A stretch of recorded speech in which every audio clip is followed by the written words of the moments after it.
and I see a lot of really great young artists out there and their parents and friends. Thanks a lot for being here. It's awful. This is my favorite council meeting of the year because it's so nice to see everybody smiling and all the great artists and all the great work that's being done. So thank you for coming here tonight.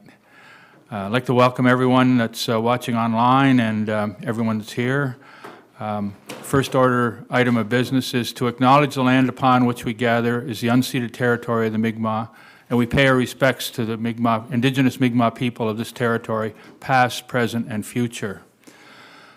Second item is declaration of conflict of interest. That is, if anybody around the table has a conflict of interest, they should declare, with any of the items that we're covering here tonight, then they should declare so now. Does anyone have any conflict of interest? If not, we'll move on to approval of the agenda. The agenda is before you. We'll ask for approval of the agenda. I think you move it? Okay. Second? Thank you. All those in favor? Aye. Anyone against? Motion carried.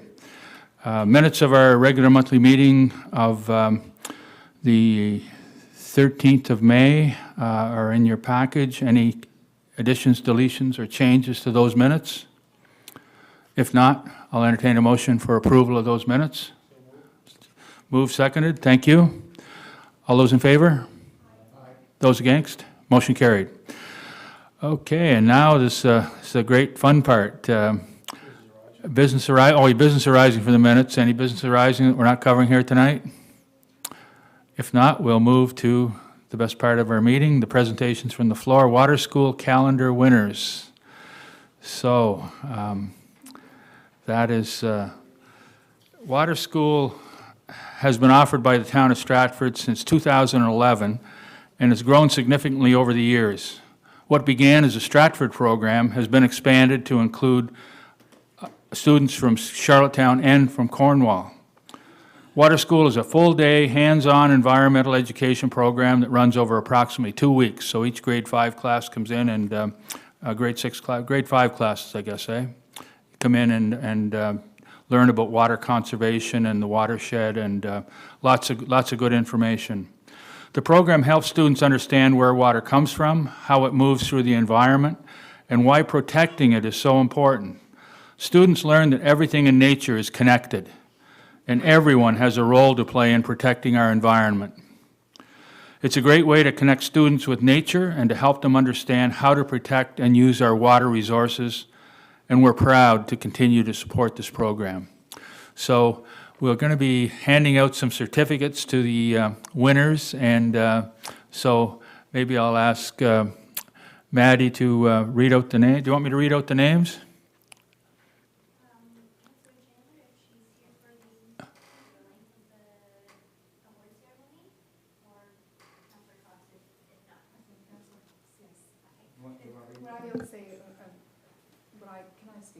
Yeah, sure, absolutely, of course. I apologize for arriving late, and typically I would be here and be involved in this presentation, but I have had a little situation that I have to scoot out to tend to. Sometimes as a mom, things call me out, and I'm sure that you guys understand and your parents do, but I do want to congratulate you all on being a part of this program, and it's something that we look forward to every year, and I think that you get to learn a lot, and you get to see that what you do makes a difference, and I think that it connects you closer to your communities, and you have more pride in them, and you will, as you continue to get older, and one day become homeowners and water users on your own. So thank you so much. Don't let my absence be any negative impact on this special event, and thank you for all you guys do. And I'm going to scoot out, and I'm going to come back, so thank you. Oh, thank you. Thank you, Councillor Chandler. And take care. No problem. Take care. One of the things I just wanted to mention, just before we hand out the certificates, is that this program has been a great investment for the town, because even though our population has increased by a lot, our water consumption has actually gone down. It was almost 2 cubic meters per month, I believe it was, something like that, or per quarter, and now it's 1.76. So it's the per capita actual amount of water that we're using has actually, in spite of the population increase, has declined. So congratulations, you're really making a difference just in terms of your efforts to save water. And obviously that saves electricity, it saves all the way around, it saves the town, and it's much better for the environment. So with that, we'll hand out the awards to the lucky winners.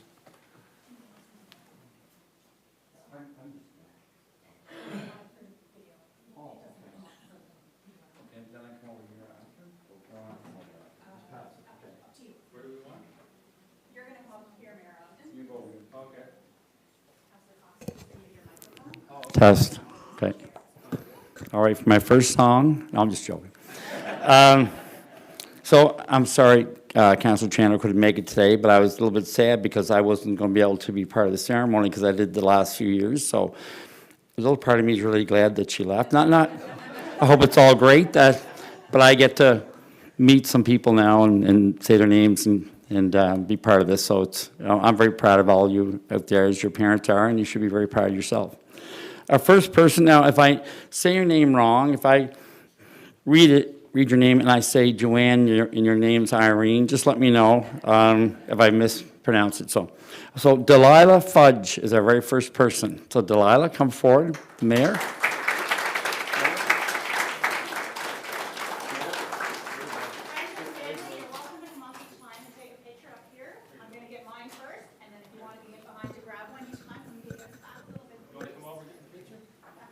Okay. I need the picture too. You do. Really good. Real big smiles, no talking, here we are. Anybody behind me for a picture? Yeah.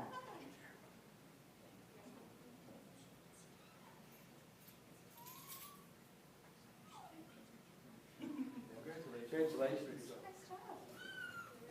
Congratulations. All right, our next person is Avery Anderson.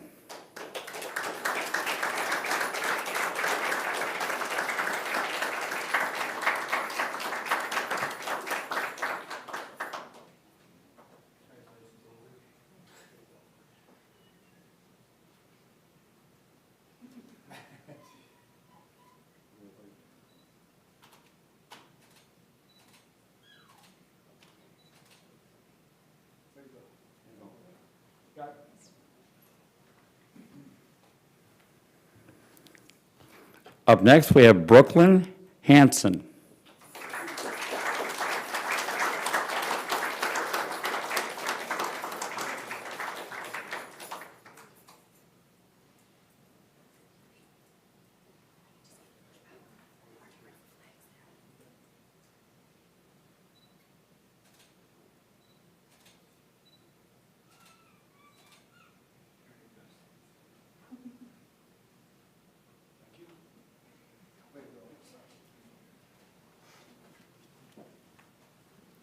Next, we have Charlotte Smith.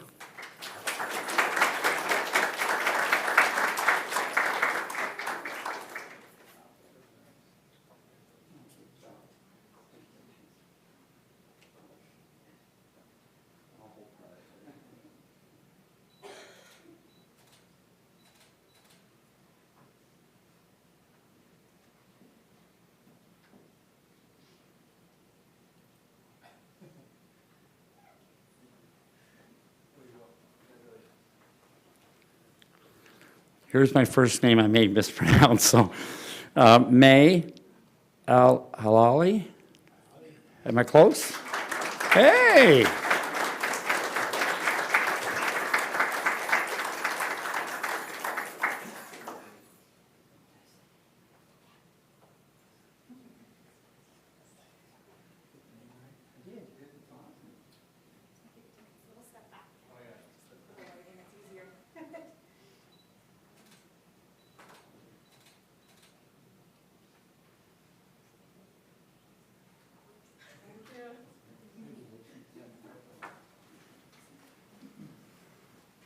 I just realized I get my steps in too, so this is kind of a win-win here. Jessa Hayward, is that right? Haywood. What did I say? Hayward. Haywood. Jessa Hayward. I'm sad she's not here, but she didn't see me mix that up, so it's good. All right, next we have Vivian Haywood, yeah. Vivian Piercy.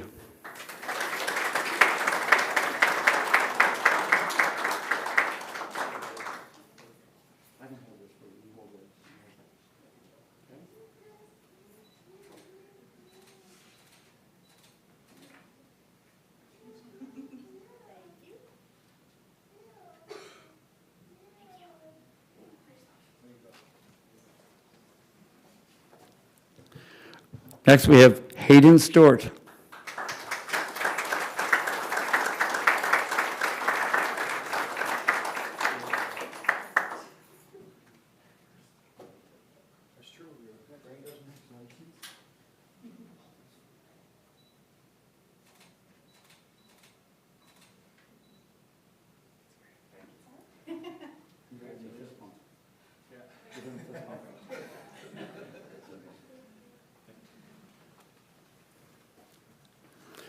Next, we have Lana Salter.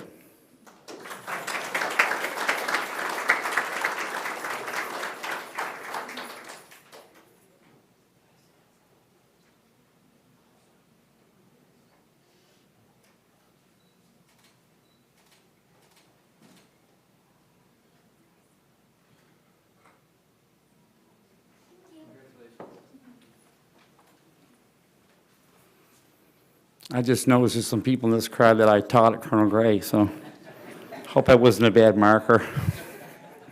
Not pointing at anybody. Such great students.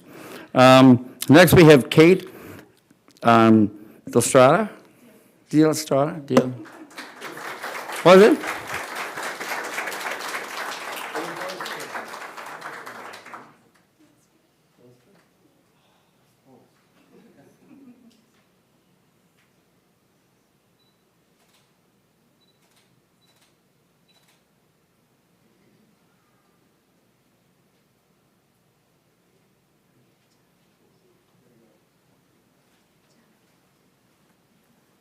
That was Kate Delstra. Just so we know her real proper name there. So, when I used to do a prom at Colonel Grace, announced all the students, and I wrote everything out phonetically. It was so much easier because Mary St. John.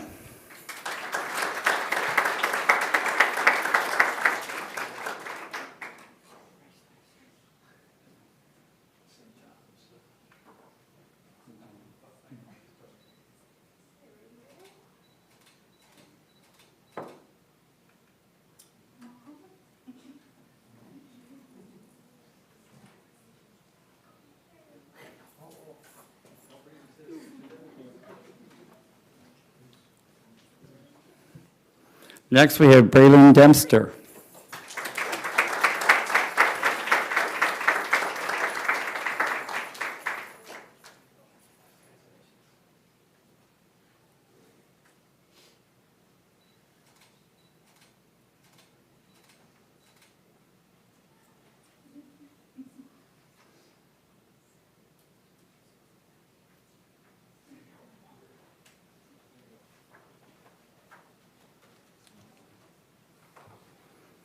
I think that's it. Let's give a great big round of applause to all our phenomenal artists. Thank you so much for showing us your work and participating. Thank you very much. So we have some. Yeah, we're gonna do a group photo, so before any other moms and dads and friends grab the kids, if we could have the kids please come out with the council. And Corporal Painter, you might as well join us as well. We'll do a group photo. You guys are welcome to take pictures as well, but I'm gonna get them to focus on me first. And then we'll have a quick little reception out there to thank everybody for coming.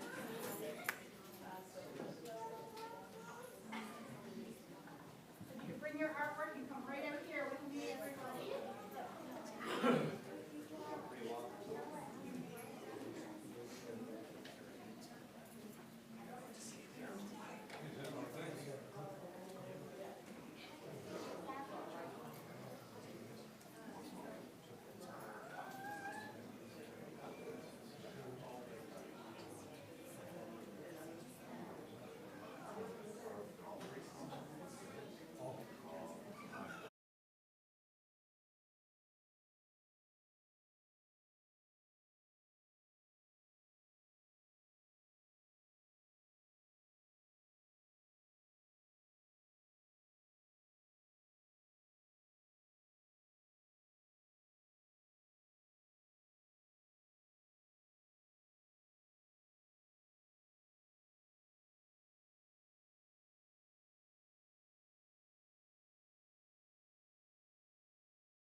And so, no other presentations from the floor? No? Okay. My report's in your package. Next item on the agenda. Just a couple of highlights. This printing is awfully small. Yeah, we had a meeting with Crossroads Fire Department, Fire Company, to discuss a number of issues. The Greater Charlottetown Chamber of Commerce, Greater Charlottetown Area Chamber of Commerce Annual General Meeting, and that was very interesting. They had a journalist there from the Globe and Mail who gave an excellent speech about the current state of our country.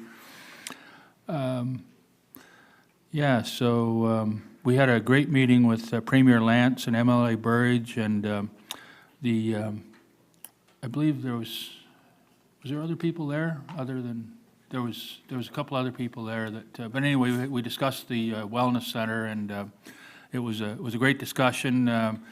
The Premier indicated his support for the project, and and MLA Burridge is also foursquare in support of it as well. So so it was good to have the meeting. We're moving forward with further activities to secure the funding we need to complete the project. We've had a good discussion about this current version of the official plan and zoning and development bylaw, and that'll be going to a public meeting on June 22nd, I believe it is, and I encourage residents to look at it and to provide their input to it. I think it's hopefully it reflects the input that's been received so far, and that it addresses the concerns that have been raised previously. We welcome the road builders to Stratford last week.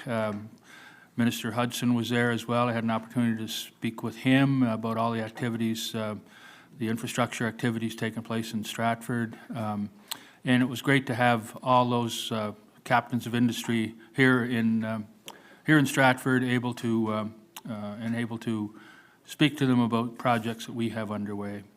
One of the real highlights was a night to honor our longtime resident Tony Dolan for all of his work and service and dedication for the Spinal Cord Injury Organization. He's been a board member for a long time, and they've helped a lot of people. Their latest accomplishment is lobbying and successfully to get an accessible taxi in Charlottetown with the cooperation of Charlottetown, Cornwall, and Stratford. Those are my my activities for the past month. I did have I was a little preoccupied. I had a visit from my son and our new granddaughter and my son's wife, and so they're visiting from Copenhagen. So I wasn't able to. I wanted to spend some time with them. So I believe you did a couple of, our deputy mayor stepped in and did a couple of activities as well. You also attended the Federation of Canadian Municipalities.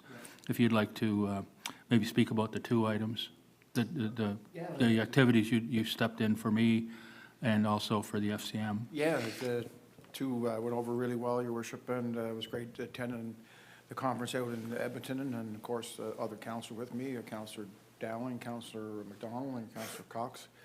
It's great to network and talk about things, same problems that we have in other small municipalities and so on. So it's a great, FCM puts on a great conference.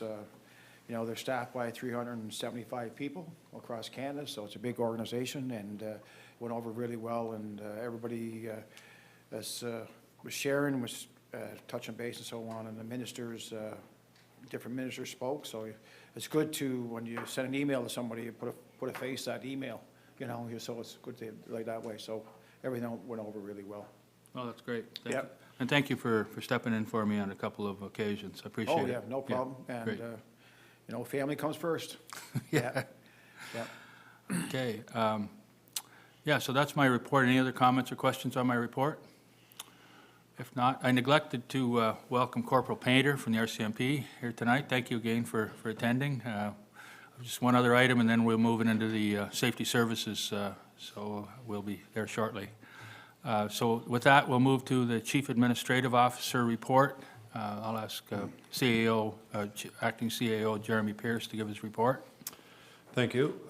My report is in the council package, but I would like to highlight a few opportunities here. As Mayor Ogden mentioned, we did have a positive meeting with Premier Rob Lance and his team down at the province in regards to the community campus and specifically the Wellness Center in regards to funding. We all know that the province is in a tough position financially, but we are working together to find a way to receive a contribution from our partner in this project. We also participated here in Emergency Measures Organization tabletop exercise in regards to preparation for weather events or any type of emergency. It's always good to pre-plan for that, and our town has done a great job prior to Hurricane Fiona in the aftermath of trying to prepare in advance for any known events, the weather-related events that we can anticipate. We did receive word, thanks to Wendy Watts, that they're anticipating fewer tropical weather events this year, so that's good. Well, our fingers are crossed that we don't have any of those such events later on this year. Over the last month, I was able to participate in a couple of learning opportunities. One was with the AMA PEI. It was an education and training day for CAOs and HR staff, and we hosted that. That was hosted in Hunter River, so that was a great day to engage with other representatives of other municipalities on Prince Edward Island. And I recently attended a conference in Whistler, BC, the CAMA conference, which is a great opportunity to network and hear what's going on in other municipalities across the country. It's somewhat reassuring to know that the events that are taking place in our communities and some of our difficulties and our challenges are being felt or experienced by other municipalities across the country. So it was great to network and to learn. AI is a big thing that's on the agendas of most municipalities. It's a new opportunity for municipalities, but we should be prepared for that. Everybody across the country is preparing up for elections, and then the big one is the availability of funding. Everybody's searching for the provincial government and the federal government to be partners on a variety of projects. Other ones that are good to highlight is our business park. We're receiving lots of interest in our existing lots, our future lots on John Joe Sark Drive as part of the community campus. And surprisingly, we're receiving quite a bit of interest in the expansion of our business park, which will hopefully take place within the next couple of years. So, and last but not least, it was always good to meet with some community and stakeholder groups. Jeannie and I and Wendy met with the Humane Society last week, met with the Stratford Lions Club, and unfortunately wasn't able to attend a meeting with the Mayflower Seniors just due to a conflict. But it's always good meeting with all those groups as well. Thank you. Any comments or questions on our CAO's report? If not, thank you, Jeremy. Okay, next item on our agenda is safety services. I'll ask the chair of that committee, Councillor Ron Dowling, to give his report. Thank you, Worship. The Safety Services Committee did meet on May 19th, 2026, and the unapproved minutes from that meeting have been circulated to council members. If everyone's had the opportunity to review it, we'll entertain any questions or comments in relation to it. It's a fairly full agenda and a lot of information brought forward and questions brought forward from our very engaged committee members.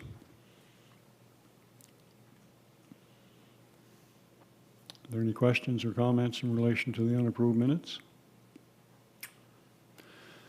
Okay. Moving on then, we have nothing for streetlight report. I don't think there's anything new. No. So move on then to RCMP report. I'll call Corporal Painter, if you would. Yeah.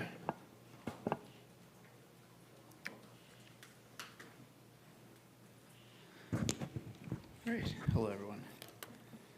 So, May 2026, things are starting to get a little busier traffic-wise, call-wise here around town. So during the month of May, Stratford RCMP recorded 417 occurrences, with 400 of those founded and still under investigation.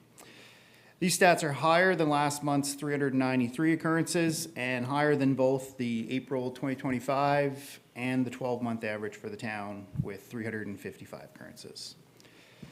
We had 278 occurrences related to traffic enforcement, which makes up for just over 69% of our monthly occurrences. Issuing 65 summary offense tickets, 123 warnings, and 23 defects throughout the month. We had 5 impaired driving occurrences, charging 2 drivers for impaired driving. Issuing 6 summary offense tickets for driving while suspended, 14 motor vehicle collisions, and we did 61 step files throughout the town. A little bit of community involvement there. Members attended a youth's homecoming celebration after spending over a year in the hospital, providing them with a police escort back into the subdivision. It was a big hit there. That's nice. And Constable Bouchard also attended the Milestones Daycare, where she met with a group of kids, age 4 and 5, and gave them some stickers, let them jump in the car and all that. Great. Great. Yeah, so that's kind of hits the highlights of the month. Thanks very much. Yeah, no, that's great, to reach out to the kids and, you know, the Yeah. youth. I think that's really, really something that's a good investment in your time. Thank you very much for doing that. Absolutely. I always have a question or two. And this may take us down a rabbit hole. But obviously, with the warmer weather and more people on the streets, there are more people and kids on bikes and motorized scooters and e-bikes, et cetera, and interacting and with roundabouts and all that sort of stuff. And where it is Brain Injury Awareness Month, do we actively, I see a lot of people that aren't wearing helmets, is one observation I would have. And I know you guys have a very full focus of other things to tend to, but do you guys actively like stop kids or people when they're on motorized things without, or bikes without helmets? And is there like the learning part, or how do you guys maneuver through that? Yeah, exactly. We've been into the schools. We haven't been in there yet this year. We usually give a little spiel to them coming on the end of the year. We have in years past. We haven't been in there this year yet, but we do. I would say we actively stop kids, but it wouldn't be every kid that was by. So, and I know we have talked about this before. We approach it more as a educational approach. I carry around like an envelope of ice cream coupons. Vouchers, yes. And it's like, here you go. You know, you're doing a good thing. You're wearing your helmet. You know, you're driving safe. So I'll pass those out throughout the summer. I don't know if anyone else does that in Stratford per se, but I know that has been a topic of discussion before. Like you said, a little bit of a rabbit hole, but it's important because we see more and more e-scooters, more and more bikes. Now there's like the electric bikes that almost look like a dirt bike too, right? And they're ripping up and down. So I know we've had that conversation about where they should be driving, and if they are on the sidewalk, they should be respectful to the people walking. And Yes. but yeah, it's all an educational approach. I know Wendy's put stuff on Facebook on the town page before, like the rules of how to drive. I know the RCMP has put that on their social media as well. So it's probably important. We could probably throw that out there again. You can never advertise it enough, and worst case scenario, they'll just keep scrolling, right? Right. But yeah, we probably should be a little more on top of it. I don't know if like charging a kid is the proper way of doing it, honestly, because it's the parents that are going to pay the ticket. Yes.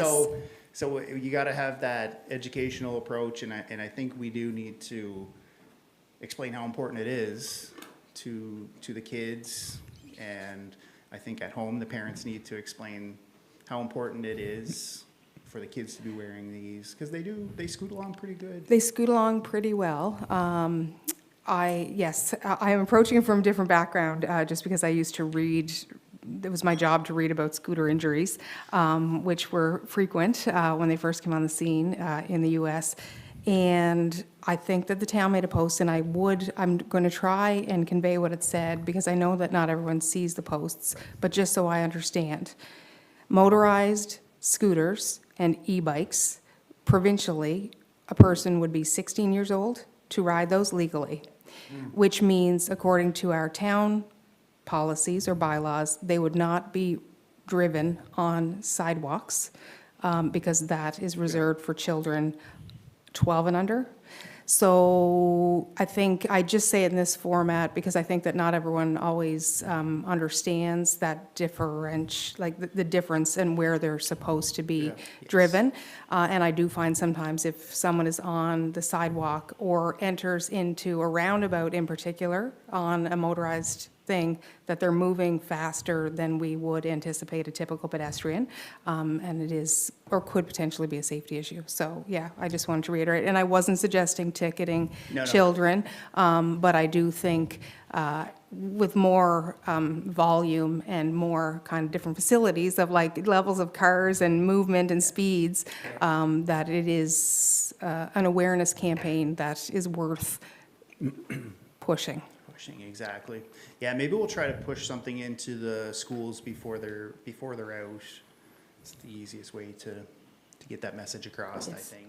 Yeah, thank you. No, I appreciate you clarifying that too, and Yeah, because I think when people know what the expectation is or the rules, then in theory, they would want to follow them. But I think sometimes there's some gray areas when those kind of new vehicles come on the scene and kids get them and they're out and moving about and whatever, so, yeah. yeah. I have mixed emotions about the scooters too, to be honest. Like, you see a lot of adults driving them and they're cruising down the road and their helmet's hanging from the handlebar. So, Yeah. like I say, it has to start at home too, right? Like, these are not cheap machines to purchase either. So, I mean, if they're purchasing them, that should be common sense. It's a helmet. You need a helmet to ride it, and they do go along pretty quick. I've never driven one myself, but Yeah. catch it on the radar from now on. This might be a good thing to do, maybe like with Compass, like where all the municipalities, together are, having a day. Today is bike and scooter awareness, helmet day or something, and then just explain things because a lot of parents or grandparents ever watch, and even if you guys come up with something that said like, we can impound your bike for 12 hours and you have to come in with a parent or a guardian and to get it back, because that's the way you get to talk to the parent, right? And I know you end up doing that every day, all day long, but I'm just saying in some extreme cases, right, you could do that. Like, I'm just saying, but if you did, like, I think Compass is your friend in this one. Like, if every municipality could chime in a bit with this, I think the word would get out pretty quick. And I like the fact too that you're giving out positives, like you're looking at the positives rather than negatives. And I always wear my helmet in case you have extra stickers. If you see me. But anyway, I think you guys do a great job. You can't stop everybody. But on my street where I sold my house, there was this young fella. He'd be 14, and he never has his helmet, and he's just zipping up and down. And sometimes he's got his buddy with him with no helmet on the back. They're standing up and they're zipping along. And I'm just thinking, like, this is, I don't know them well enough to go talk to the parent or anything, but it's just, all you are is a little, pothole from, having a pretty good crash, so. Yeah, a little gravel. And people probably don't know this, but one of the most common injuries, or one of the most common causes of significant injury, is actually dooring. So it's actually when motorized scooters and bikes are on roadways where cars are parked and someone opens their door in lack of awareness that there's potentially someone moving in that area, and they encounter the door ajar. So, yeah. Anyway, there's lots of awareness to be done, because it seems like there's a lot of them. They're common now. Very. Yes, you're It's right. good, it's all about resources and education and so on, and those members, and I see where you're coming from, but I know other towns have bylaws. Halifax has a bylaw. Their bylaw officers enforce it for no helmets and so on, e-scooters and all that. And even when I was in Charlottetown, I worked bike were on the bike patrol, we Bless you. enforced it, and presented a ticket, and then if they went to an education session, the ticket was scratched, right? Okay. So we try to do it that way, but I encourage you, you're doing a great job in community-based policing. I don't know if you guys are interested in getting a couple bikes together, doing our trails in Stratford, just to do a ride-through, you know, and like really, and it could be an e-bike, could be a pedal, doesn't matter.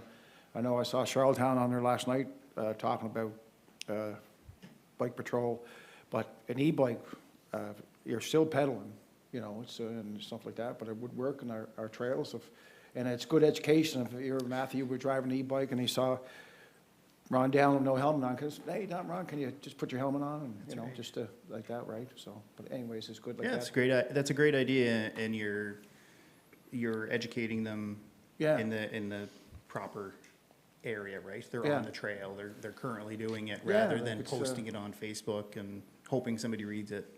Especially with the waterfront now and everything else, right? Yeah. Like, you know, it's everything's, and you're down at Kenlock Beach and so on, you do, you know, or T Hill, right? Yeah. It's good It's a great PR. idea. It's good PR. Great.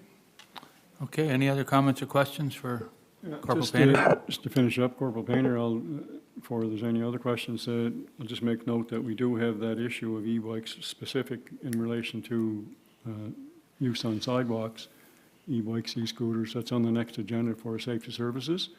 So I'd encourage any counselor or any resident who has some input that's on there based on some residents' complaints. So obviously, it's something that people are becoming more and more aware of, and the more aware people are of an issue, then the more aware they'll be that their children are at risk when they're out there. So hopefully, like I say, it does start at home, and you know, and it's very easy to get seriously injured and brain injured off bikes with no helmets, and plenty of people have experienced that, unfortunately. So any other questions for Corporal Painter? Steve, you had something, Steve? You got something to say? You were going to say something? No, just thanks for everything you're doing. I really appreciate it, especially with the youth, and like I know you're doing some things with cybersecurity with the Mayflower, with the older people as well, so it's, you know, scams and all that sort of thing. So, no, it's great, the work you're doing. I think the Deputy Mayor hit it right on the head there, community-based policing at its best. Yeah, thank you. No, and you're busy enough, but it's good to see that, make the extra steps, Corporal. Yeah, It's nice to definitely. see that, and people appreciate it. Yeah. We do too. Yeah, absolutely. Just as an observation, an increase in traffic occurrences doesn't mean that people are going wilder and they're driving. It means, by my view, that you folks are doing a more comprehensive job, and I see it done with your locations all throughout the town. So, you know, people, you know, have to be getting the message to slow down, and particularly those that are getting a ticket. So keep up the good work there. I know he's always out and about. I see he's around all the time. Thank you. Okay. Thanks a lot. Thank you, Corporal. Thank you. So we have nothing, Your Worship, for Humane Society report this month or Fire Company report. But if there's any questions in relation to the Humane Society and our contract with them, or the Fire Company, will try to answer them.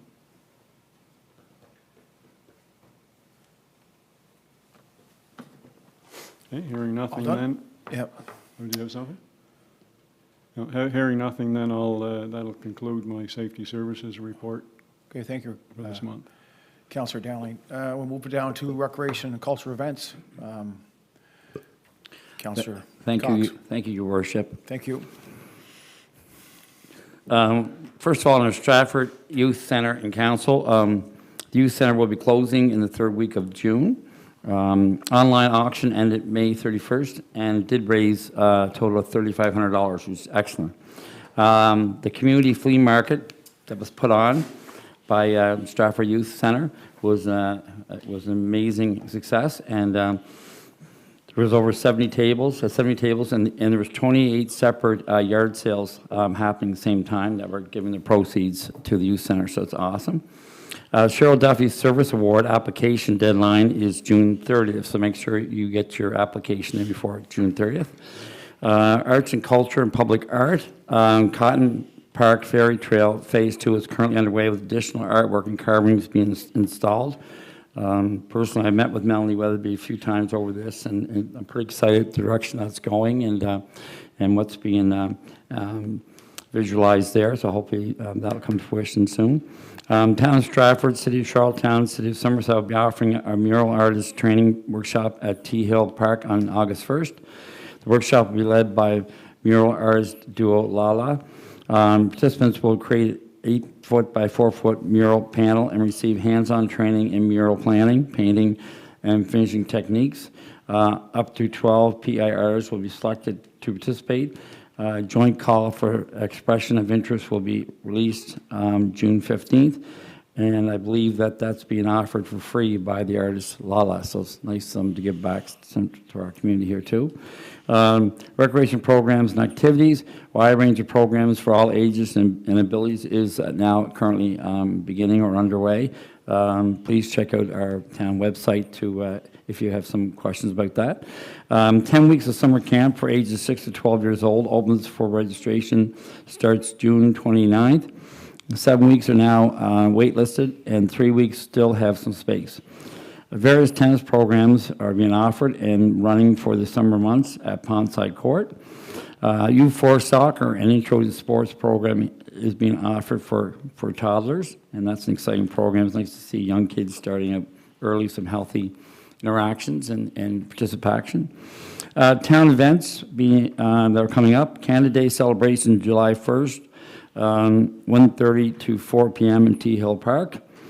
The Pride Parade is July 25th. Town of Stratford participation with Community Float, and that's going to be, can't wait to see that come together. Usually it's a nice float. Tide and Pride is July 26th, 1 p.m. to 3 p.m. in T Hill Park. This was a fantastic success last year. It was well attended, and can't say enough good things about that. So nice to see that back, and hopefully get some good weather like we did last year. Last one is Fall Fest, and that will take place from September 26th to 27th, and there'll be all kinds of events, and that'll be announced at a later date. So that's my report. Thank you. Thanks, Rachel. Any comments or questions on Councillor Cox's report? I just I want to compliment Rachel and staff there with the Bunbury Outdoor Rink. I know we had some damage there with the tiles, and that was they blocked her off, and then the following week we had her open again. So I want to thank staff for opening up that so the kids be rollerblading and everything down there. And we're looking at future use discussion for the Bunbury Rink too. I think we're looking at maybe a small budget and for the new year in there, and then also to compliment the people at Pride Parade putting the float together. So it takes a lot of work to put a float together, and just before that, so I want to compliment staff and put the float together there, and I think that's on a Saturday, July 25th. It's always on a Saturday. You always have always a great turnout and great time. But anyways, yeah, that's all I have. Of course, with Dwayne and the market there, with the selling stuff and fundraising. I don't know the numbers. Do we don't have the numbers? I wonder. Do we have the numbers? What numbers for what? For the sale that day, or the out in the gym? Oh, yeah, it We was don't- really successful. I know there were, Yeah. we were there, and it was, Yeah. they were doing really well. Oh, Yeah, okay, A lot of people yeah. did, yeah. You were competing with everybody in Stratford. It was went over really well. Big crowd here. Yeah. Yeah. And there's separate yard sales going on at the same time, right, to help out. And Yeah. if I can add two more things. One is I want to thank Councillor Chandler for stepping in and chairing the Recreation, Culture, and Events meeting. We were away at a conference, and thank you, Jill, for doing that. And one thing I had at the conference, it was nice when you get a chance to have a sidebar with some people that have a community fairly close to ours. So I had really good conversation with the mayor of Oromocto, and they're hovering between 9,500 and 10,000 people, just to go through what, just talk about some stuff that they're finding challenging, some things that are working for them. And so that's one thing these conferences allow you to do, is find like-minded communities and just kind of trade some thoughts and ideas together. So, yeah, but thanks always to Jeremy and Rachel and everybody from the rec department doing a great job. I know right now this could be a busier time for them, so so just shut up, Gordy, and keep moving on. Okay. Thank you.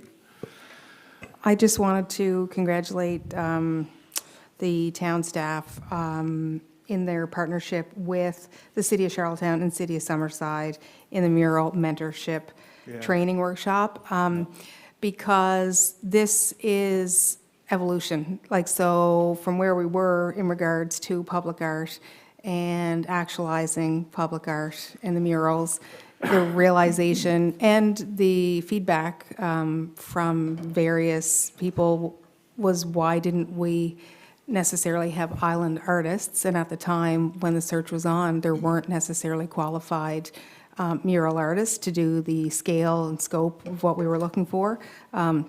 But this is a direct investment in an opportunity for future artists. So it's succession planning, and it's really exciting that there is that opportunity, that we can develop those relationships with artists that will eventually, potentially paint art in our town. So it's really positive. Well said, well said. That's, I support that 100%. Oh, yeah. Yeah. Yeah, I just want to add one thing with that, is that I've had lots of people, same thing as you, Jill, like, and probably different councils here, that people ask, how come you're not hiring local people? But people submit, if they're from PEI, New Brunswick, Nova Scotia, or they're from the United States, wherever, or Alberta, they submit their portfolio to you, and there's some people just don't have the experience, and they just don't have and some people just don't have the same ability. I mean, I can draw a stick person, but I can't draw Mona Lisa. So it's, it's important that you find someone that, because it's an expensive enough endeavor, and it's something that, we want everyone to see when they come across the bridge, and it's got to represent our town, if it's dragonflies or foxes or whatever it is. Pictures of you. What's that? Pictures of you. Yeah. So it was tough. There's on the rec and art and culture meetings. There was lots and lots of discussion about hiring people like from Holland College that are finishing programs and different things. But Melanie was she was very clear in this, and she'd tell people on the committee that send in their stuff, and but not only Melanie but other people on the committee said, we're not going to be swayed because the artist is from PEI or they were born here.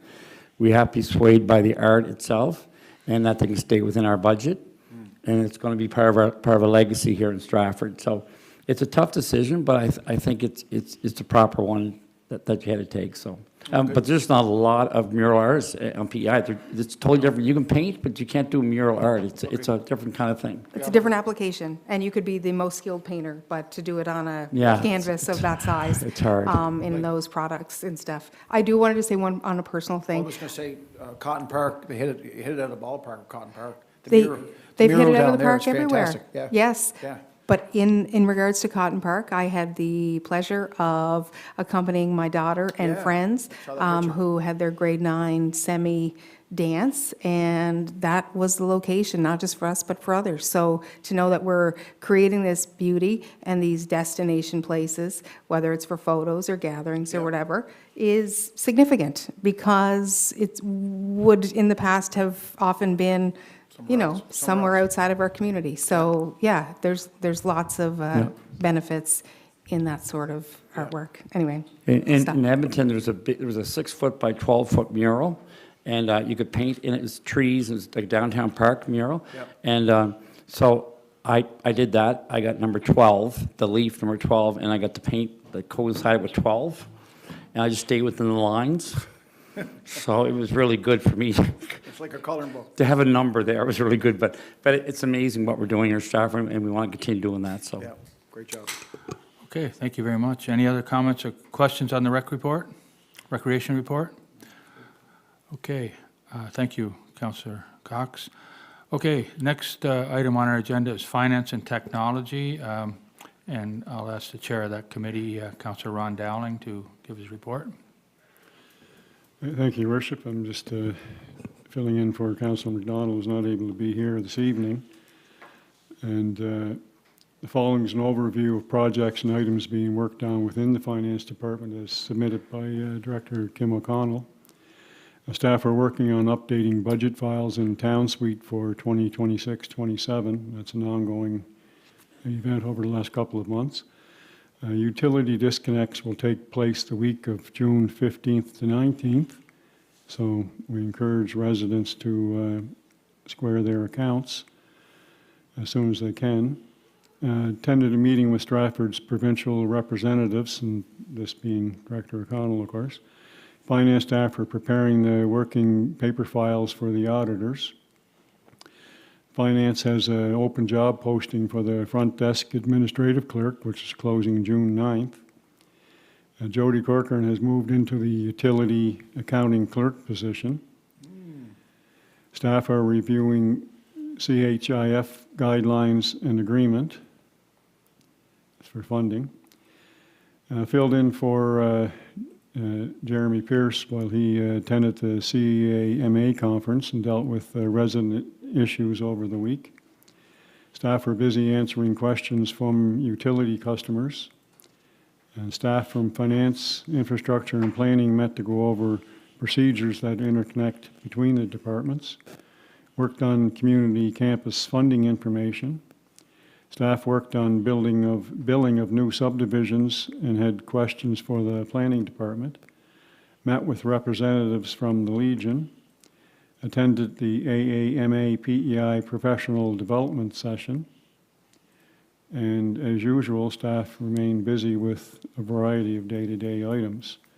So if there's any questions in relation to the report, Your Worship, we can entertain those. Any questions? No, I guess not. Hearing nothing, then we'll move on to the section 11B, the 2026-0430 town income statement. Up to 2026-0605. Are there any questions in relation to the town income statement? Okay, moving on then to the utility income statement for that same period. Are there any questions in relation to the utility income statement? No, good. Hearing nothing, Your Worship, that will complete the finance and technology report for this month. Oh, thank you. Thank you, Councillor Dowling. Yeah, so now we'll move on to item number 12, Planning, Development, and Heritage. And I believe you're Vice Chair of that committee as well, Councillor. If you would be so kind as to do the report for Sure. planning in the absence of Chair Jeff McDonald. Thank you, Your Worship. Thanks very much. The Planning, Development, and Heritage Committee did meet on June 1st, 2026. The unapproved minutes have been circulated to members of council prior. It was a very full meeting, as they most often are. Are there any questions in relation to the minutes from the June 1st, 2026 meeting? Okay, moving on then, Your Worship, to 12B, permit summary, up to our most recent time frame. Does anyone have any questions in relation to the permit summaries? I'd asked staff, I think this might be the appropriate time to put it in, but I'd asked them to just do a summary, Your Worship, in relation to permits that are underway and the numbers in relation to potential applications, just to give council, myself in particular, a sense of where we're at from a development perspective within the town and what type of mixes that we're dealing with as far as future availability of units of various types. Yeah. Okay. Director McGeegan, thank you. No problem, thank you as well. I just want to give some highlights between 2025 and 2026, and I'll start with the monthly highlight of May itself. So in 2025, the biggest value was for homes or houses at $1,800,000. The total of that month of May of 2025 was almost $400,000. When I compare that to May of 2026, the highlight there is the townhouses and stacked townhouses and apartments. at 23 million, almost 24 million in that period itself, for a total that period of May in 2026 of 27 million, almost 28 million. So it's quite a comparison there. There's a shift going on from houses to multiple unit dwellings. We knew that, and it's happening right now. So I'll kick down to this year, or last year, sorry, from January to May of 2025. In that period, we had almost $7 million on homes being built. Comparing it to the same month in 2026, 1.2 million. So it's strong for the houses there. When you kick it down to townhouses and stacked townhouses and apartments in 2025 from January to May, there was nothing. In 2026, from January to May, there's almost 25 million. So there is a drastic shift happening. There may be some outliers here and there, but that's what's going on. So the other thing that is added to the value is also the institutional, which is the building on the waterfront, the pavilion. And that was at 2.4 million. So as of this year, from January to May, it's 31,700,000. This time last year, it was 11 million. So there's some outliers there being the institutional. The year before, we had the school, things like that. So that does happen, but there is a dramatic shift in multiple unit versus houses. Yeah. Okay? So I'll give a briefing here of what's going on this year as of the end of May. Currently, we have a total of 44 permits. There's a total of 119 dwelling units. 96 of those dwelling units are the two apartment buildings on McKinnon Drive. So you can see what's going on here. There is that shift, and there's going to be more and more, I won't say apartment buildings necessarily, but you're going to see more multi-unit with townhouses, stacked townhouses, and that type of thing, which is not a bad thing, but we have to realize that going forward, we're going to have to respond to that shift to gain the momentum and keep it going, because we need to have those type of units being built. How we address that, we'll see what was on there, but we can't rely on homes as a value that we counted on for many, many years, because everything's shifting across the country, really, not just here. Okay? We do have a few other applications in the queue. Can't give you much detail on them, but there are numbers there, but they're not significant. But what I can do on a monthly basis is update this chart every year, and we do provide that in the report as well. But as you said, Ron, if you want something a little more detailed, that can be provided, because we'll have the time to do it at that time on a monthly basis, so. I appreciate that, Rick. No. It was essentially to get a snapshot in time as we're entering into the more comprehensive phase of our official plan. Right. And entering into a new round of input from opportunities from residents. And I just wanted, myself as a counselor, as an individual, wanted to know where we were from a developable units perspective that Right. we might look forward to as time goes on. And I appreciate that, mixed use is, from a development perspective, a development permit perspective, certainly overtaking the single-family homes, but by the same token, I recognize that there are still a number of single-family homes being built new, and I see quite often where single-family homes are exchanging hands from individual to individual. So, there's still a market there as well, and that's still the predominant accommodation within the town. But I certainly do appreciate that we are getting into some larger types of development, as in McKinnon Drive and other areas for other type of mixed use. So it's good information for me, and I'm assuming others would appreciate it going into the final stages of the official plan. Right, and I think the start of next year, when we have a new council, it's not a bad baseline to start with, to introduce these numbers to them at that time. Yeah. So they'll have a platform to start from and use it for comparison purposes as we go forward. Okay? Can I ask one question? Sure. I do find that information insightful, and one could not dispute those figures. I would be interested if there's a comparison as to what's happening in other municipalities, if they're seeing the same trends. For example, last night when I drove to Kensington for soccer, I could see like, oh, in this particular area, like this is a giant single-home neighborhood that is under construction, like that continues phase. So I think it's insightful, but I also think that there are multiple factors that inform those statistics, in that there's the availability of land, the inventory, the price point of homes, et cetera. And also, I suspect that going forward, what will influence it is as to whether or not those units are rented, or if they sit vacant, or potentially, parts. So I think I would be interested, I don't know if it's information that you have or that we can access, but I would love a snapshot, because it is relevant here, but I would like to see a provincial snapshot as to the development and what's happening, and what leads what.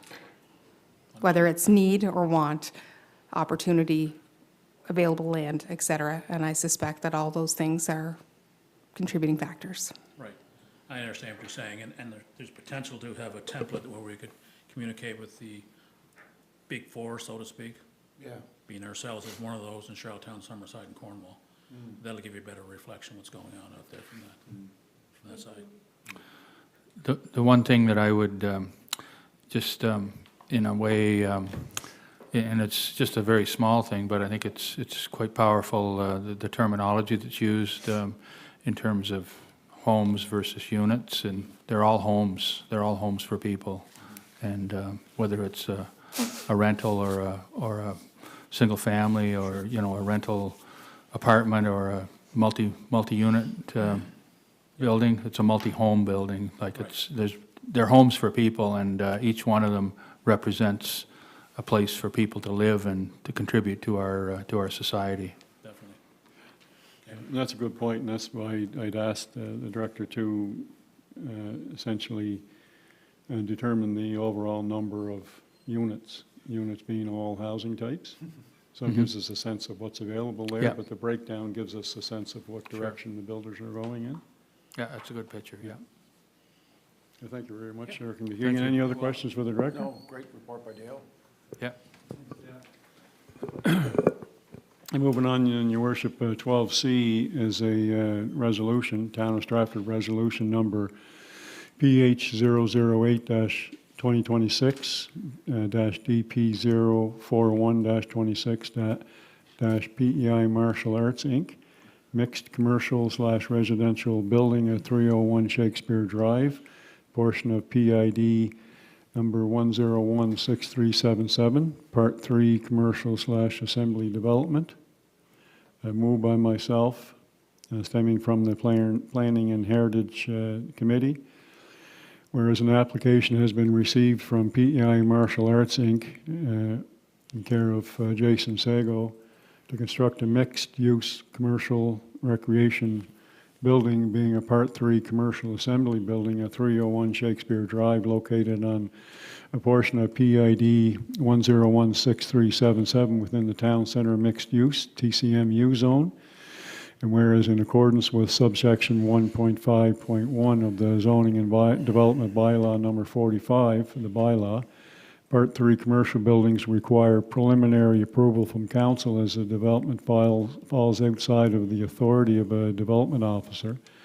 And whereas the proposed development has demonstrated general conformance with the bylaw and will have a registered joint parking agreement with the adjacent Cornerstone Church property, and be it resolved that the preliminary approval be granted to DP 041-26, subject to the following conditions. 1, the development shall be in accordance with the site plan and building plans prepared by Architecture 360 and MCA Consultants, Inc., dated April 2026. 2, a detailed stormwater management plan shall be prepared by a qualified engineer and approved by both the town of Stratford and DTI. 3, a detailed erosion and sediment control plan shall be prepared by a qualified engineer showing how erosion and sedimentation will be controlled and contained during construction and be approved by the town of Stratford. 4, a detailed landscaping plan shall be prepared by a professional landscape architect outlining the details and qualities of the materials to be used and be approved by the town of Stratford. 5, a detailed servicing plan shall be prepared by a qualified engineer and be approved by the Stratford Utility Corporation. All servicing shall be in accordance with the Stratford Utility Corporation's servicing regulations, including payment of all applicable fees. 6, that a copy of the signed joint access agreement between the PEI Martial Arts, Inc. and the Cornerstone Church be submitted to the town. 7, that a copy of the signed shared parking agreement between the PEI Martial Arts, Inc. and the Cornerstone Church be submitted to the town. 8, this development must adhere to the various development standards and architectural guidelines as noted in the town center core area design standards appendix in the zoning bylaw. 9, all other relevant provisions of the town of Stratford zoning and bylaw number 45. This resolution bears a recommendation of the Planning and Heritage Committee as discussed at a Planning and Heritage Committee meeting held on June 1st, 2026. Thank you. Councillor, or seconder? Oh, thank you. Councillor Chandler, thank you. Okay, discussion.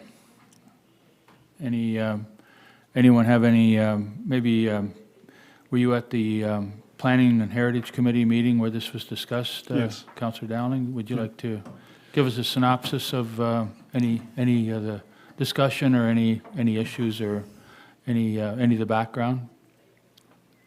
Well, there was a lot of discussion around it, a lot of questions around parking and egress, and there is a site plan contained within the package, a survey plan, as well as building plans. The parking is at the rear of the building, not Nice, yeah. on roadscape. And there is a specific entrance that they'll be utilizing, sharing with other future development in the area. And the parking will be shared with Cornerstone Church. The hours of operation don't specifically conflict with the church, so that's not anticipated to be an issue. It is a mixed-use facility where they have the martial arts training facility as well as business rental availability on the lower portion, so it's not a residential type unit. And I would have to ask our planner to come up and just speak to the zoning as it relates to the facility, because it is in a mixed-use zone, commercial mixed-use zone. I'll just bring it up. So yes, this is in the mixed-use, town center mixed-use zone. So it got rezoned last year, I believe, on it. The building itself is a mix of commercial recreation. So essentially the basement is going to be a mixed martial arts gym, and then it's going to be commercial the next 3 floors, so ground floor, second floor, third floor. Essentially, they're looking at developing the ground floor and second floor right away as commercial. The third floor will be set up for more so smaller businesses. Let's say you have an accounting firm and you need to set up an office there, so it'd be a small business operation set on the third floor. In terms, this zone is actually unique. Most zones have maximum building heights. This one's actually got a minimum building height. So in this case, the minimum building height is 3 stories, or 40 feet. So that's what they're proposing. Essentially, at the peak of the roof, it's just, I think it might be slightly under the 40 feet mark, but it's a 3-story building. So it's the residential units going in that got approval last council 2 stories, and they're immediately to the left of this building. So this view is, I believe, actually on the church side of the property, with the road behind it. So in this case, the townhouse units from last council are off to the right in this one. So there is residential going to be in the area, and then the church property through here.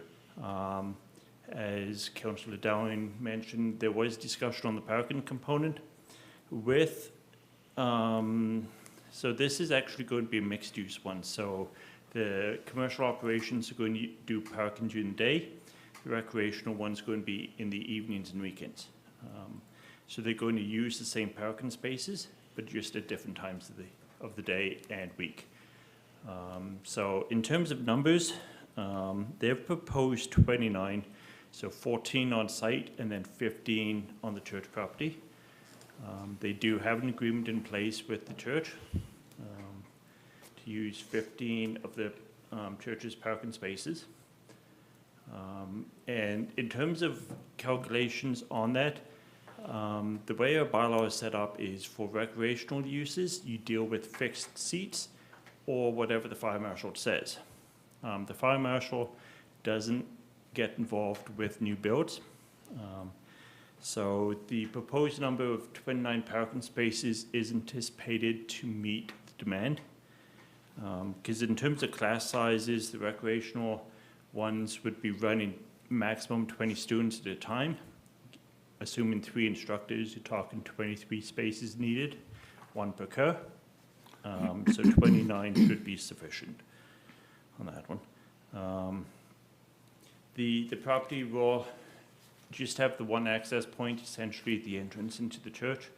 So that entrance into the church is going to actually be a multi-use one. It's going to function for this building, as well as the entrance into the residential stacked townhouses on lots 25-2 and 25-3. So it's going to complement the area for sure. So it fits the zoning? Yes, yeah. Yep. It meets the zoning ones, and then there are, the design guidelines deal with what type of siding you have on there, more the look of the building. So this proposal does meet those regulations. Okay, any discussion? Well, just out of curiosity, well, not out of curiosity, because I know the answer, but could you just give us a quick overview of the allowable types of building within that zone? You're saying this is a minimum height of just under 40 feet. What would be allowed within that zone other than this type of facility? So this being a mixed-use zone, I can bring up my zoning bylaw. Give me a second.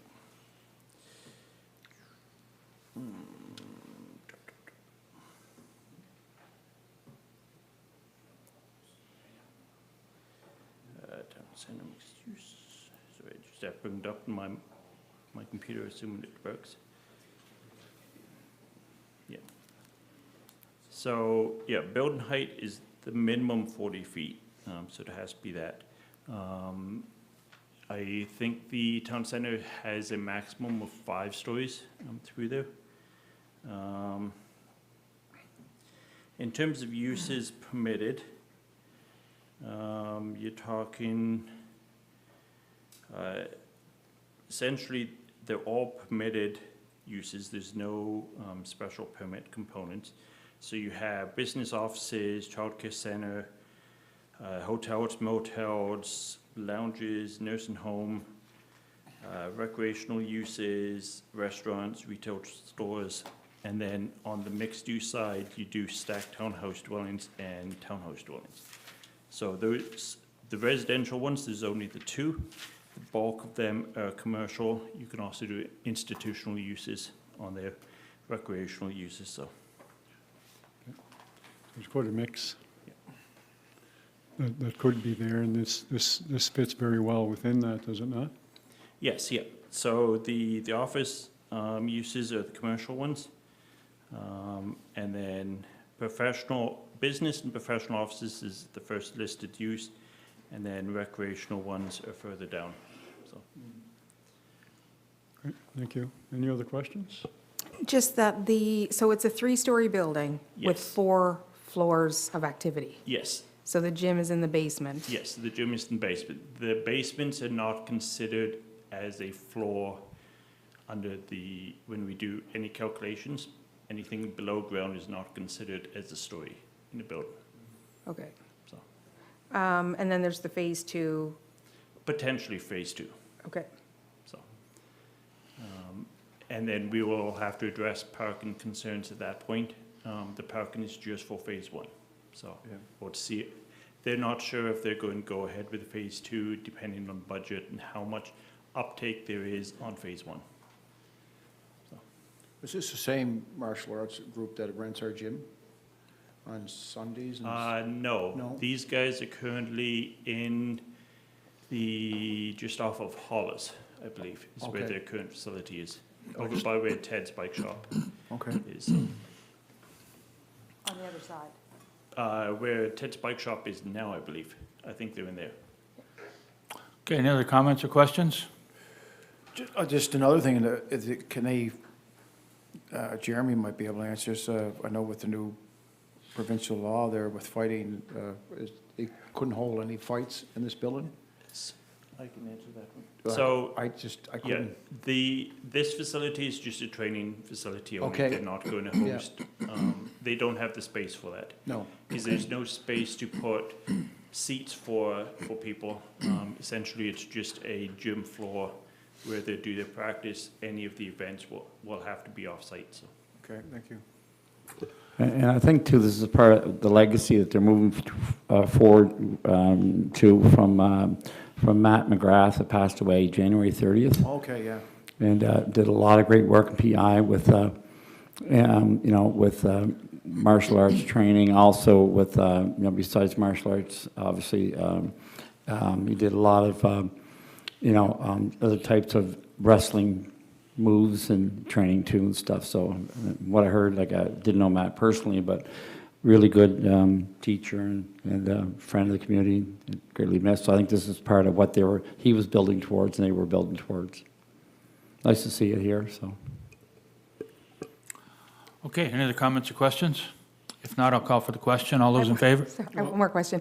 In the plans, I can't read these things very well. There's 2, like, in a basement structure like that, there'd be 2 entrances and exits to the... Yes, yeah, there's 2 entrances and exits. I believe that's a fire code requirement. Yes. Thank you. I just was trying to make sense of the renderings, and I was like, I don't know where that is there. Thank you. Sorry. Thanks. No, no problem. Okay, any other comments or questions? If not, I'll call for the question. All those in favor? Aye. Anyone against? Motion carried. Thank you, Mr. Ruff. Thank you, Mr. Ruff. Thanks, Phil. Next item, your worship, 12D, is a Town of Stratford Resolution, PH 009-2026, DP 06-25, Francis Terrio Ventures, Inc., 26 Hollis Avenue, PID 1093814, special permit use, auto detailing business, public meeting. Moved by myself, stemming from the Planning and Heritage Committee, whereas an application has been received from Francis Terrio Ventures, Inc. to operate an auto detailing business at Unit 1, 26 Hollis Avenue, PID number 1093814, which is a special permit use within the Business Park M2 zone. And whereas pursuant to Section 13.5.1B of the Zoning and Development Bylaw number 45, council shall ensure that property owners within 61 meters or 200 feet of the subject property are notified in writing and asked to provide their comments, and ensure that a public meeting be held to allow residents to provide their input before making a decision. Be it resolved that a public meeting to be held on Tuesday, June 23rd, 2026 at 7 p.m. in order to provide an opportunity for the applicant to present the proposed use to residents and obtain their input regarding the special permit use. This resolution bears a recommendation of the Planning, Development and Heritage Committee discussed at a meeting held on June 1st, 2026. And there are various attachments with that resolution, Your Worship, Okay. as well, survey plans and such. Thank you. Seconder? Do I have a seconder there? I'll second. Second? Yeah, Deputy Mayor. Okay, thank you, Deputy Mayor. Okay, discussion. So do we want to send this to a public meeting? Is it meets the, it's recommended by the Planning, Development, Heritage Committee? Yes. Any issues or anything that we should know about? No, it's just it's originally wasn't, I don't know, I guess zoning wouldn't be the right word, but it wasn't an applicable use initially. Then it was discovered that it is now an allowable use, and I guess Mr. Ruff can probably give more clarification on that than me. I'm just going by my memory from the last meeting. Can you bring up number 2? So with this one is actually going into Unit 1. Can you scroll down to the floor plan? So stop right there.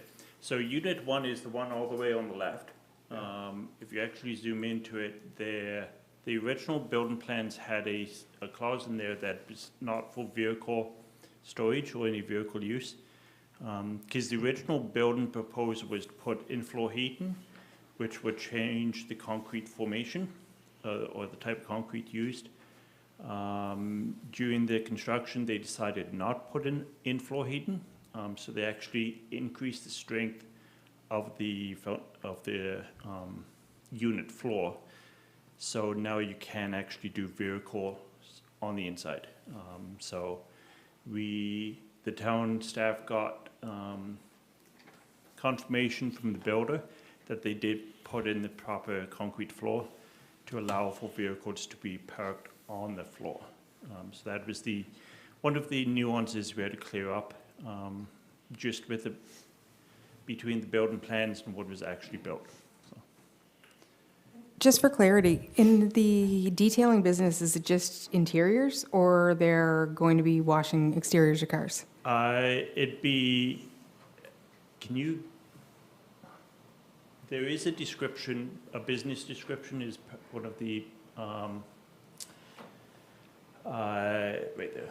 So Yes. interior, exterior, coating, engine, so there will be some, they will need to put in a floor drain in there to catch some of the washing components with an oil filters, so it gets drained out. So there will be some washing being done. Okay, yeah, and this is just for a public meeting. Yes, yeah. But I would say, as somebody who has witnessed car detailing, that it can create quite a bit of runoff, and that there are multiple chemicals used Yes, yeah. in washing, and that it would be crucial, where it wasn't originally built for that, that we were able to provide the assurance that that was rooted away from existing businesses. Yeah, so we did meet with the applicants on site, and they're aware that they have put a proper floor drain in, as well as the oil fluids catchment filter on there too. Separator, that's the term I'm looking for. Yeah. So they are aware that there will need to be some upgrades to the drainage components. So. And none of it would be happening outside? None of it will be outside. So on that side of the building, there's actually a big garage door, which they'll keep open, clean it when they're doing their operations. It's probably going to be open to the elements at that point. It just allows, if there's any steam or other, not gases, but hot air to escape at that point. So. Thank you. Okay. And just to reiterate, Your Worship, this is for, vote is for holding a public meeting on the proposed Yep. development. June 23rd. Yep. Okay, any other comments or questions? If not, I'll call for the question. All those in favor? Aye. Anyone against? Motion carried. Okay. Your Worship, that will complete my report. Oh, thank you, Counselor. You're doing double duty, and I appreciate it. Thank you. Can I say something about planning? Yeah, Just, go ahead.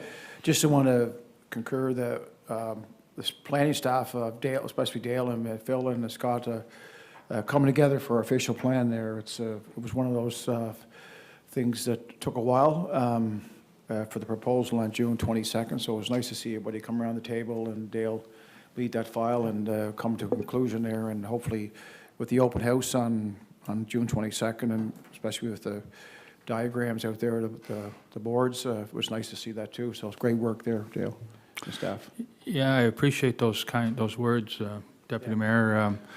I also just want to make sure that people understand that this approach is really deeply rooted in respect for our residents, in the sense that their comments and issues that have been raised, we've dealt with them, we've wrestled with some of them, and I think that this version will hopefully address those issues that have been raised, and it'll be something that people will that'll serve the community well for years to come. Yep. Deputy Director of Planning, Dale McKeegan. Thank you, Councilor. I appreciate the kind words, but I can't take credit for all this stuff because we have an amazing planning staff.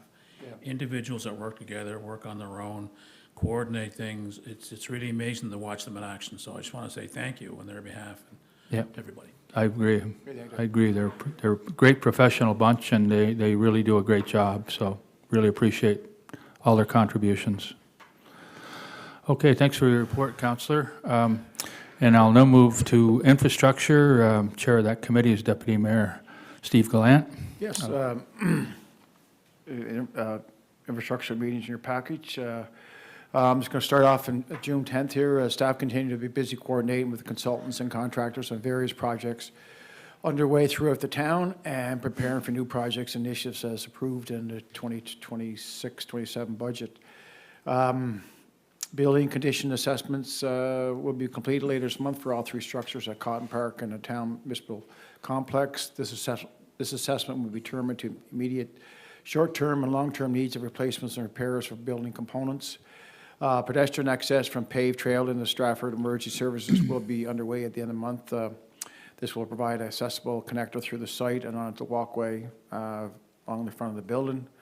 And then on May 26th, the town hosted a public information session on public information sessions led by the Department of Transportation, Infrastructure, and Energy.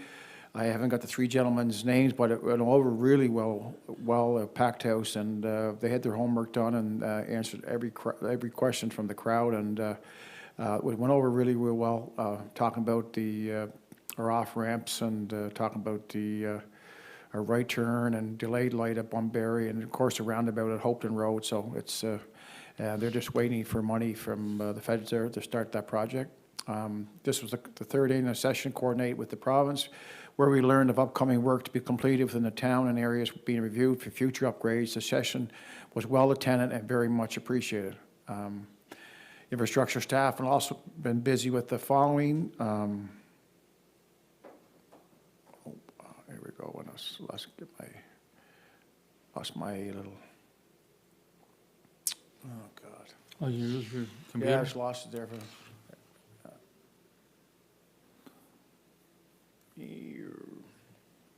No. Time out. Okay, well. I haven't got my mouse tonight, I'm using my finger. Oh, okay, I've got a mouse here. Yeah. Thanks, your worship.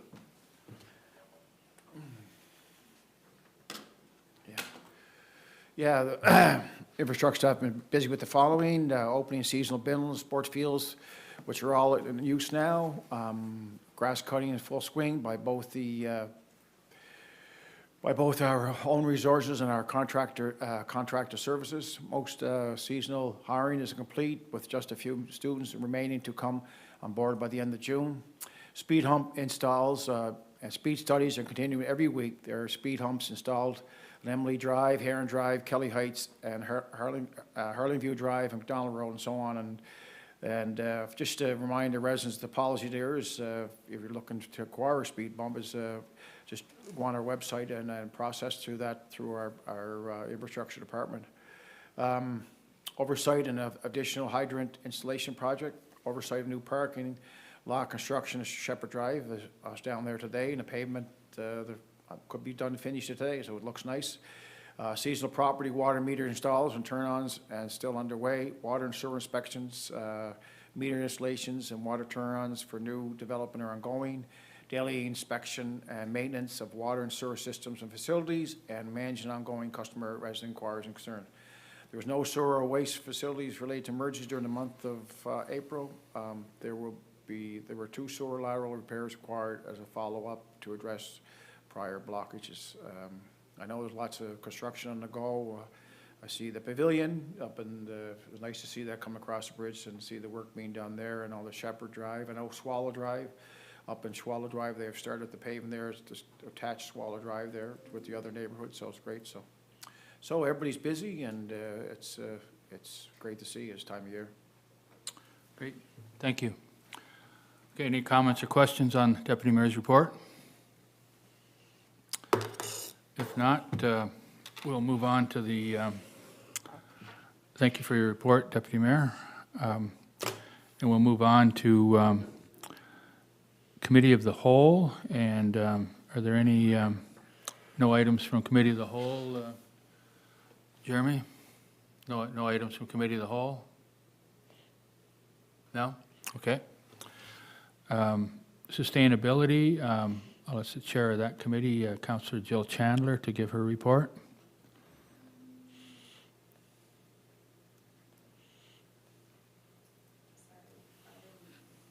Having technical difficulties here.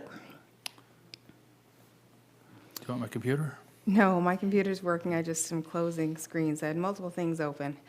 I'll just move through this quickly. Business community update. There was an event held on June 2nd with a lunch and learn for Stratford businesses with the RCMP there. And attendees learned about fraud, had the opportunity to discuss and ask questions about a variety of related and unrelated topics as well. Town's e-watch program was presented to the group, as well as the opportunity for businesses to get involved. And the next activity before summer break is scheduled for Wednesday, June 24th, with a morning mixer between 7:30 and 8:15 a.m. The water school program, obviously, concluded tonight, so we don't have to get into that. The summer tree planting work. 4 summer staff have recently begun work with the town as park tree technicians focused on tree planting and maintenance, as well as some other work, such as maintaining the Stratford community gardens. Seasonal staff have been trained in tree planting, identification, and pruning, and will work to carry out various tree-related projects for the town. Diversity and Inclusion Subcommittee met on June 4th with a presentation sorry, I don't even have my glasses up right now. I lost my glasses. CIFIPE, I believe, and about the responsibility for French immigration on PEI and how Stratford may begin to support their efforts. The approved review of the town's diversity and inclusion plan was also discussed with staff working on an RFP to be put out in the near future. So that's what I have here on this report. And I think in regards to the topic, the diversity and inclusion, when I was campaigning, a number of residents who now live in Stratford, who are Francophone, expressed the desire for more support for the Francophone community. And I think that's really important and positive that this is happening. Great, thank you. Any comments or questions on the sustainability report? We also have the transit graph. Yeah. Okay. Which is there for us to have a peek at. And we can see our numbers from 2026. The climb is not quite as steep as one would like, but we are increasing our numbers as compared to where we were in February. So we'll hope that that ridership continues to grow. And there's also the breakout of the Stratford ridership and the midday runs for your information, if anyone has any questions. Okay, any questions on the transit? Okay, if not, thank you for your report, Councillor. And you also have the next item, intergovernmental affairs and accountability. Yes, and as per your report, ongoing meetings and regular communications with both Member of Parliament Kent MacDonald and MLAs Burridge and Redmond on a wide variety of topics. I had the pleasure of participating in a forum for the Pathfinders, a group of young women, and Carolyn Simpson was there, as was Jill Burridge, and we fielded questions for a couple of hours from this group of young women who are interested or potentially interested in politics, and I've never had such honest questions or thought-provoking questions in my time as I had from this group, so that was a really positive experience. Here, a variety of meetings are taking place with other community partners, as you had mentioned, in government levels in the area of intergovernmental relations. The annual resident survey is complete. Presentation scheduled for June 18th to staff and council with the results of the most recent survey before they're publicly released. And the KPI collection is nearing completion, with the web portal to be updated soon after to report back to residents and stakeholders. So yes, I also wanted to add, I also took part in a panel from the Women's Coalition where, again, answered questions about those interested in becoming municipal councillors and talked about campaign experience. And that organization is working on a toolkit that will better prepare new folks that have not participated before on how to run successfully and kind of create their campaigns and what some of the areas for opportunity are, which I think is great that that sort of a resource will exist. And I also wanted to note Vi Murley's 80th birthday, which I attended, and I know some of you perhaps were there. And the reason I want to call that out is because I've said it before, Vi Murley is so well-known in the community of Stratford and has done so much, including volunteering her time with the town on different committees. And I do have to, again, call out or bring to attention that Chad Murley, the late Chad Murley,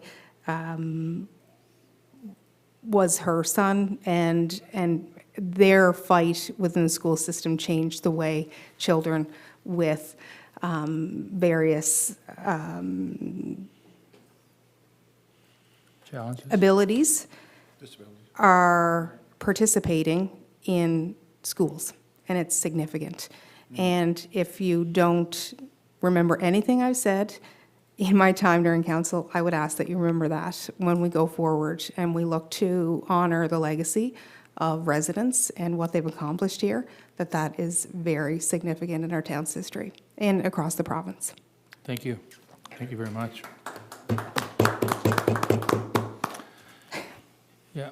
Yes, I so agree thank you, wholeheartedly. That Rose. is, that's very powerful. Those are very powerful words. Appreciate them. Thank you very much. Okay, any comments or questions on the Intergovernmental Affairs and Accountability Report? If not, we'll move to the next item. Thank you, Councillor, for your report. Inquiries by members of council. Anything about the town that anyone would like to follow up on, inquire about? I do have one thing, and I know I've asked it before, but it's just for an update because when I am out in public, it is the most common question, which is the fields opening, potentially. So if we could just have another update on, because I think it was the walkthrough, scheduled walkthrough, and then a response to any of the areas that were discovered in that walkthrough. Yeah, we haven't completed the walkthrough yet. Island Coastal, our contractor, is working diligently on the site. We did have some, not sure what the problem, the ground settling in different areas, so they had to come back and do some resurveying and regrading of the site, and affected some of the electrical work that was done for the ball fields. Our sport fields are growing, actually, are coming along quite well. It's just the areas around them that need a little bit of attention to. We sent an email out today to our sport user, tomorrow, sorry, our sport user groups, just to give them an update as to where we're at. Our trail network that surrounds or goes from our parking lots to our sport fields is probably going to be closer to the end of July by the time they're completed. The paving of the parking lot around the ball fields will be completed within the next couple of weeks. But there is still quite a bit of work. Batting cages are in the process of being installed. Backstops for soccer fields are in the process of, will be installed within the next month or so. So at this time, we do not have an opening date for those sport fields as of yet. We have to go through that with our contractor, and then when we think it's safe and we don't have any liability from unevenness for people to move about on that site, then we'll take the opportunity to open those fields. Okay, and I think, yeah, we would all agree that we would want them to be safe and fully functioning before we open them too early. And I only ask because people ask me. I'm not trying to harp on anything or get a specific date. I do think that we should remember that managing people's expectations is really important, so people can handle and work around and accept the information when they have it. So I'd rather tell people, like, potentially they're not, like, you know, like the realities, then kind of hold them off or think that it may be opening in a week or whatever it might be. So yeah, it sounds like there's still a lot of work to be done to make sure they're fully functioning and safe for the people that will interact there. Okay. And the weather really hasn't been cooperative either. I mean, No. we've had cold, windy, rainy weather. It's not conducive to getting work done outside. Yes, I have been dating a farmer for quite some time, and I'm very well aware of the impact of bad weather Yeah. on productivity. Okay, thank you very much. Any other inquiries by any member of council? I got one small note here, and we gotta go, but just got a card from Special Olympics PEI. This is from their executive director, Charity Sheehan, and she'd like to say, it's just the town of Stratford staff. Thanks for providing space for athletes to train, and I'm not sure how much we charged them, whatever. That's not up to me. The financials will leave in Rachel's hands. I'm never going to ask her. But anyway, there's athletes leaving PEI going to the Special Olympics out in Alberta, and one of the athletes is from Stratford, Mario Hanley, and they were looking for a better space because usually they do bocce ball outside, but this year it's going to be in like a ballroom, if you picture the Delta with that kind of carpet, and they needed to find a place that had that kind of carpet, and they couldn't find a place that was 60 feet long and at least 20 feet wide, so we gave some information and allow them, and I talked to one of the coaches there too about this, and then allow them then to talk to Rachel in the department, but it looks like it worked out, so it's great that we have a space that Special Olympics can use, so thank you, Rachel, for putting that together. I really appreciate that. Yep. I don't ever ask Rachel her business, but it seems like it worked out pretty good. So thanks for that opportunity for us to, in harmony, come together with Special Olympics and allow this training to take place before they head out to their event. So, thank you. Yep. Okay. Just no inquiries. Any other inquiries by any member of council? No? Okay. Other committees, Stratford Seniors Complex. I'll ask Deputy Mayor Steve Gallant, chair of that committee, to give his report. Yeah, date today's June 5th. Just want to say, we had a meeting today, and we took a different approach to our meeting, not having the town hall. We had it over at the facility itself. So senior facility, and we had a great turnout. We had a large turnout of the committee members, and of course, maintenance was there, and Kim was there, and residents were there, and we had a sort of question-answer session there with the residents. It was great, and we had lunch, so it went over really well in the room there. So it was great to put that together, and they really appreciate it. And thanks Kim, all the work behind the scenes, and thank yes everybody else, and that was great work there. So great, thank you. And I would quote for paving closed on June 5th, currently being reviewed by infrastructure, sustainability infrastructure, and finance staff met to discuss funding opportunities through FCM program, LCA, local leadership, climate adaptation, and to look at in the feasibility of heat pumps. That was a great discussion today. We have residents as a cooling solution. 2025 draft financial statements are being presented to Seniors Committee next week. Seniors Committee meeting on June 10th would be held, well, I just said that, we're going to have it held today. Spring maintenance is underway by Chris and his team, and concrete patios have been completed in the back of the building. Contractor will be into spray outside of the building for ants, and once patios are complete. Staff and management committee are reviewing the management committee policy for potential updates, and then the currently 38 people, oh, I just went kerplunk. The power bar is not working, right? Yeah. It takes me off there. Can you click on it? Yeah, there's people on the waiting list. There's 38 people, Kim? Yeah, 38 people on the waiting list, and so we're just moving forward from there. Yeah. Okay, thank you. Thank you for your report. Any comments or questions on Deputy Mayor's report? If not, we'll go to the next item, appointments to committees. No appointments at this point to any committees? No? No proclamations? Any other business anyone would like to bring to the floor at this time? I just have one item. I just want to bring people's attention to the fact that over the past couple of weeks, we lost about a week and a half ago, I guess, we lost a very valuable and important member of our community, Linda Milligan, who Dave Milligan's wife, and I worked with Linda through the scouting movement. We were Beaver leaders together, and she was on the group committee. She did a lot of work for scouting and for the community, and I just want to express my sincere condolences to the Milligan family, to Dave in particular, and the two boys, Michael and Darcy, on the loss of Dave's wife and the boy's mother, Linda Milligan. She will be missed, so my condolences. Any other business anyone would like to bring to the table? If not, I'll call for a motion for adjournment. Oh, sorry, there's one other item. Yeah, I just wanted to recognize, and I apologize, I should have included this earlier, but Corporal Painter did recognize a resident earlier, and my apologies, and I'm escaping his last name, Maverick. Dawson? No. what's Gillis?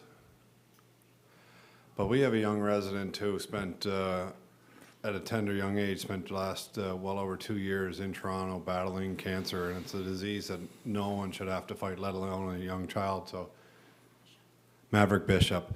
So I'd like to recognize him. I think it's very important that our town recognizes him, and it was very honorable what our community did to come home when he traveled home to surprise and support him as he came back to his house for the first time in an extended period of time. So cancer is to calmly put it, is a brutal disease that affects everybody, but to affect a young child like that and to see him push through that, to battle day after day, and to have his journey chronicled so well on social media, such that our entire community and really all of Prince Edward Island to rally around him and support him, I think that helped him get through it in some small capacity.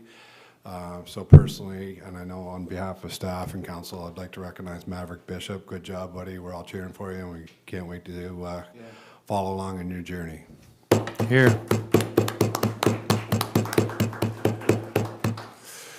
Great. That's a really positive note to end on. Thank you for that, Jeremy. I just got one thing I forgot. Yeah, go ahead. What happened today at the senior facility, I forgot to mention Jody. I was staring at Jody there, and thank her for putting everything together there today. And it was great. Jody took over Paulette, I think, in a couple of months.